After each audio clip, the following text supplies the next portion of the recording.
Pernah dengar nggak soal sebuah danau di tengah-tengah Pulau Sulawesi yang katanya nyimpen rahasia yang umurnya jauh lebih tua dari peradaban kita? Yuk kita coba bedah bareng misteri Danau Poso. Jauh di jantung kepulauan kita, Indonesia, tepatnya di Sulawesi, ada sebuah permata air tawar yang luar biasa. Dan disinilah kisah Danau Poso dimulai. Sebuah tempat di mana kekuatan alam yang dahsyat bertemu dengan mitos dan kepercayaan yang umurnya udah ribuan tahun. Coba deh bayangin sejenak, kamu lagi berdiri di tepinya. Airnya itu biru jernih banget sebening kristal. Terus pasirnya warnanya keemasan berkilau gitu. Uniknya lagi ada ombak-ombak kecil jadi rasanya kayak lagi di pantai pribadi yang tersembunyi. Tapi semua keindahan ini yang kita lihat di permukaan itu baru sampulnya aja. Cerita yang sebenarnya jauh lebih dalam dari itu. Jadi pertanyaannya, apa sih yang sebenarnya ada di bawah permukaan danau yang kelihatannya tenang ini? Kekuatan macam apa yang bisa ngebentuk keajaiban alam kayak gini? Nah, buat temuin jawabannya, kita harus mundur jauh banget ke belakang. Jutaan tahun yang lalu. Oke, jadi Danau Poso ini bukan danau vulkanik ya, bukan juga buatan manusia.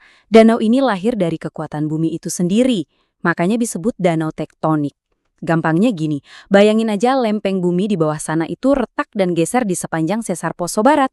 Nah, pergeseran itu ngebentuk cekungan raksasa yang seiring waktu ribuan tahun lamanya keisi sama air sampai akhirnya jadi kayak yang kita lihat sekarang. Nah, ini nih yang bikin danau ini benar-benar luar biasa. Umurnya itu diperkirakan lebih dari 2 juta tahun. 2 juta tahun. Ini artinya Danau Poso itu salah satu danau paling purba di dunia. Coba deh pikirin, danau ini udah ada jauh sebelum manusia modern muncul, udah ngelihat zaman es datang dan pergi, gila kan?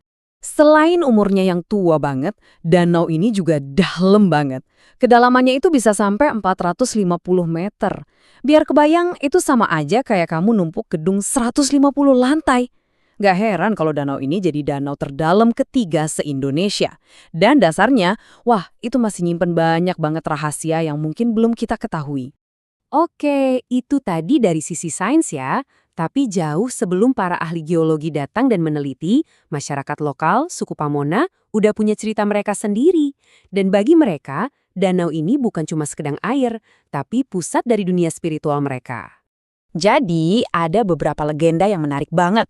Pertama, ada cerita soal lembah subur yang katanya ditenggelamkan sama dewa-dewa sebagai hukuman buat keserakahan manusia. Pesan moralnya dalam banget kan? Terus ada juga kisah yang lebih romantis, soal danau yang terbentuk dari air mata seorang putri dari Kahyangan yang kangen sama kekasihnya. Tapi yang paling penting dari semuanya, itu adalah kepercayaan mereka sama Sang Dato, sosok gaib yang dipercaya sebagai penjaga danau. Ini bukan sekedar dongeng loh, tapi jadi pedoman hidup mereka yang ngajarin buat selalu menghormati alam. Dan ternyata, hubungan antara manusia dan danau ini bukan cuma sebatas mitos. Ada bukti nyatanya. Para arkeolog nemuin artefak kuno dan tulang belulang leluhur di gua-gua sekitar, kayak di Gua Pamona. Ini ngebuktiin kalau wilayah sekitar danau ini emang udah jadi pusat peradaban dari dulu banget. Nah, sekarang kita mikir lagi. Danau yang umurnya jutaan tahun, terisolasi dari dunia luar, kira-kira makhluk hidup kayak apa ya yang berkembang di kedalamannya? Karena udah terisolasi selama jutaan tahun itu, Danau Poso ini ibarat laboratorium alam raksasa. Evolusi di sini tuh jalan sendiri, beda dari tempat lain. Makanya, ekosistem yang terbentuk jadi bener-bener unik, nggak bakal kamu temuin dimanapun di planet ini. Coba lihat aja isinya. Danau ini jadi rumah buat ikan sogili, alias sidat raksasa. Tapi yang lebih keren lagi, ada 11 spesies ikan yang cuma ada di sini. Endemik, nggak ada di tempat lain di dunia. Terus ada lagi puluhan spesies siput purba dari genus Tilomelania plus macam-macam udang air tawar yang juga endemik. Ini benar-benar kayak dunia lain yang tersembunyi di bawah air. Disinilah kerennya. Keunikan alam ini nyambung banget sama kearifan lokal. Masyarakat Pamona itu punya cara sendiri buat nangkep sidat, pakai alat namanya wayama sapi. Ini semacam perangkap dari bambu yang tradisional banget. Dan ini bukan sekedar alat nangkep ikan biasa loh. Ini bukti kalau mereka udah punya metode penangkapan ikan yang berkelanjutan, yang ilmunya diturunin dari generasi ke generasi. Oke, kita udah ngomongin masa lalunya yang luar biasa kaya. Sekarang, kita lompat ke masa kini. Karena sekarang, Danau Poso lagi dihadapkan sama tantangan-tantangan modern yang bakal nentuin nasibnya ke depan. Hari ini, Danau Poso itu jadi pusat dari banyak hal. Jadi panggung buat festival Danau Poso yang meriah banget, jadi magnet buat turis karena keindahannya, dan tentu aja jadi laboratorium hidup buat para ilmuwan. Tapi, di balik semua peran penting itu, Danau Purba ini sebenarnya lagi ada di persimpangan jalan.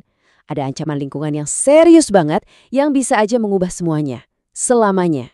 Jadi, pertanyaan terakhirnya buat kita semua. Di tengah gempuran modernisasi dan perubahan iklim yang makin nyata, apakah kita bisa menjaga keseimbangan? Mampukah kita memastikan kalau Danau Purba yang lahir dari pergerakan bumi dan legenda ini bisa terus ada dan menceritakan kisahnya buat generasi-generasi yang akan datang? Sesuatu untuk kita renungkan bersama.